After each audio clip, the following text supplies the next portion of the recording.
پروردگار لقرآن أفرمي إن الذين يكفرون بآيات الله ويقتلون النبيين بغير حق ويقتلون الذين يأمرون بالقسط من الناس فبشرهم بعذاب أليم. أفرمي أوانيك كفر بآياتكاني الله أكن وبيغمبران أكوجن وأوانشي كأمر بچاك أكن هاوشيوي بيغمبران أوان أكوجن لناو خەڵکیە مژدەیان پێ بدەن بە دۆزەخ و سزایەکی هەتاهەتای. ئەمەش کێن خۆشەویستان ئیبن مەسعود ئەگێڕێتەوە لە چەندین ڕیوایەتی تریشە هاتووە لەناو بەنی ئیسرائیلە ڕۆژ هەبووە 300 پێغەمبەریان کوشتووە حەملەیان کردووە بڕۆن کێ دەعوا ئەکا بیکوژن تاق ئێوارەش دانوستونە خەریک تەرازوو کەسابەت و حیلکە حیلک و پێکەنین بوونە. ئەی تۆی موسڵمانیش یەک پێغەمبەرێکت هەیە صلی الله عليه وسلم ڕۆژ تا ئێوارە سەڵاوات لێ دێت و بۆی بەداخی سەیری ویژدانی ئومەتی ئیسلام کە و سەیری بێ ویژدانی ئەوانیش کە بۆیە خۆشەویستان ئەم معادلەیەکی خەتەرە بەڕاستی ئەگەر ئینسانی مسلمان ئاگای لێ نەبێ سەیری ساحەکان نەکا زۆر بە ئاسانی لە دین دەرئەچێ بەبێ ئەوەی بەخۆی بزانێت. خەڵکانێک دەستیان بچێتە کوشتنی پێغەمبەران دەستیان بچێتە کوشتنی یەحیا لە ئاسمانەوە ناوینرا دوای ئەوەی کە باوکی 100 ساڵە و دایکی 80 ساڵە سەری ببڕن.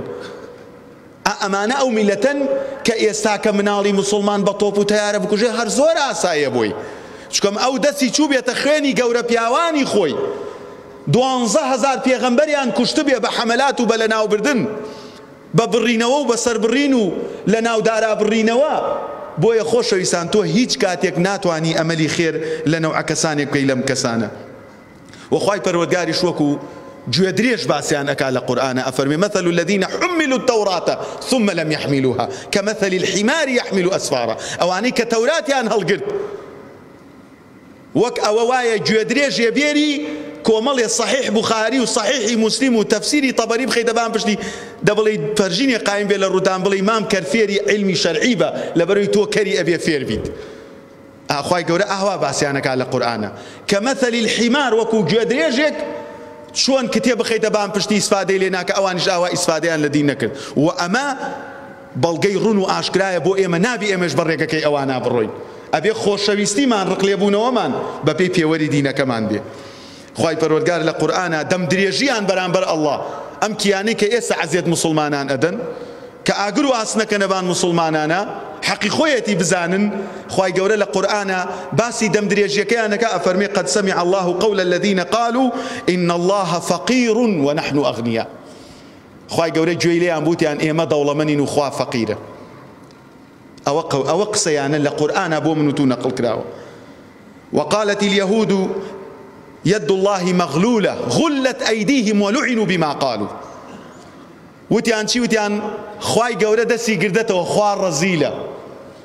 والله بە هەر شتێ ئیتیهامی ئەڵڵا بکەی و پێغەمبەرانی ئەڵڵا بکەی و پیاوچاکانی دینی ئەڵڵا بکەی خوای گەورە بۆ تاقیت ئەکاتەوە. ئێستا لە مەشارقی ئەرز و لە مەغاریبی ئەرزە لە جوولەکە ڕەزیلتر نییە. والله هەیانە بە ملیارەها دۆلاری هەیە شۆربە ئاخوات. والله هەیانە لە ناو ئەوروپا بە چاوی خۆت ئەیبینی جانتایەک بەدەستێتی بای 5 ملیۆن دۆلار ئەڵماس و بەردی گران بەهایتایە جلەکەی لە لەنگە کڕیوە. خوای گەورە ئاوا عقوبەی ئینسانەکانەدا وتیان چی خوا ڕەزیلە خوا دەستی گرتووەتەوە.